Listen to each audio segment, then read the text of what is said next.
उज्ज्वल भवितव्य आपल्या मुलामुलींचं सर्वाधिक योगदान नॅशनल इंग्लिश मीडियम स्कूलचं होय। आदर्श एज्युकेशन सोसायटीचं national English medium school Nadgive उच्च शिक्षित अनुभवी स्टाफ 10वीचा 100% रिझल्ट, डिजिटल शिक्षण प्रणाली, सुसज्ज लायब्ररी आणि लॅबोरेटरी, स्पर्धा परीक्षा मार्गदर्शन, कला क्रीडा सांस्कृतिक क्षेत्रासाठी प्रोत्साहन आणि व्यक्तिमत्व विकास यासह अनेक सुविधा। प्री प्रायमरी ते 10वी आजच आपल्या पाल्याचा प्रवेश निश्चित करा।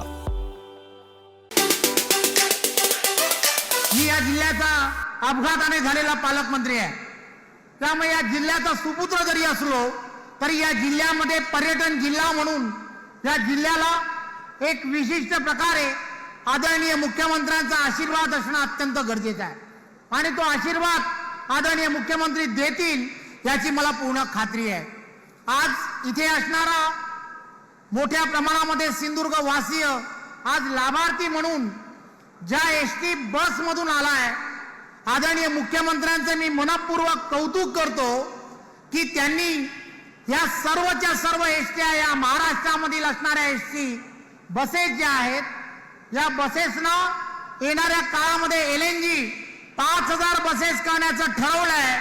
फक्त एलएनजीच करणार नाहीत तर त्या एलएनजी केल्यामुळे आज या बसेस मध्ये आपण ज्या गरमीमध्ये आपण येतो त्या ठिकाणी या सर्व बसेस थंडगार हवेमध्ये आपल्याला सर्वांना एसी करण्याचं काम आदरणीय मुख्यमंत्री करणार आहेत। एक द्रष्टा नेता म्हणून महाराष्ट्राकडे पाहण्याची त्यांची दृष्टी सातत्याने सांगण्याचा प्रयत्न करत असतात की मी जनसामान्यातला आहे, जनसामान्यांच्या हिताच्या दृष्टिकोनातून मला निर्णय घ्यायचे आहेत। संवेदनशीलता काय असली पाहिजे, मला तो दिवस आठवतो, कालच्या कार्यक्रमाला मला बोलता आलं नाही, परंतु आम्ही सभागृहात होतो।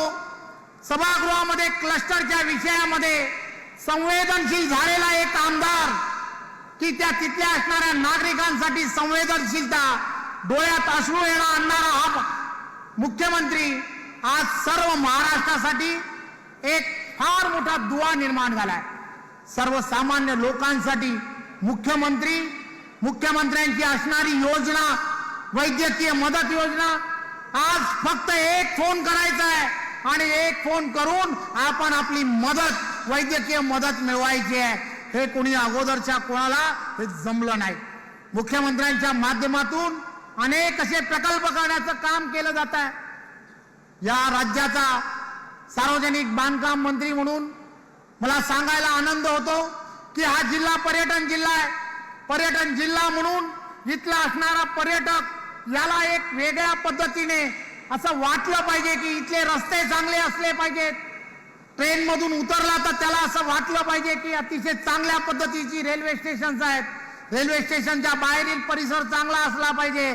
मी आपणा सर्वांना हे सांगू इच्छितो की या सरकारच्या माध्यमातून या कोकणामध्ये असणारे 19 रेल्वे स्टेशन सुशोभित करण्याचं काम येणाऱ्या काळामध्ये आदरणीय मुख्यमंत्री एकनाथराव शिंदे आणि आदरणीय उपमुख्यमंत्री देवेंद्र फडणवीस या दोघांमुळे व्हायला सुरुवात झाली आहे।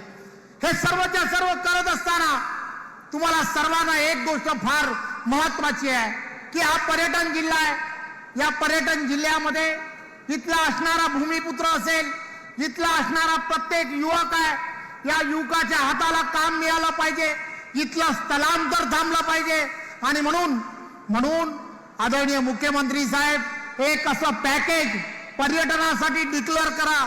छोटे छोटे उद्योग, छोटे छोटे पर्यटनाचे असणाऱ्या व्यवस्था येणाऱ्या काळामध्ये या सिंधुदुर्गामध्ये आपल्या नेतृत्वामध्ये आम्हाला सुरू करायचं आहे आणि मला खात्री आहे की आपल्या नेतृत्वात हे सर्व सिंधुदुर्ग येणाऱ्या काळामध्ये 100% आपल्या विचाराबरोबर, हिंदुत्वाबरोबर राहील यात मला पूर्ण खात्री आहे।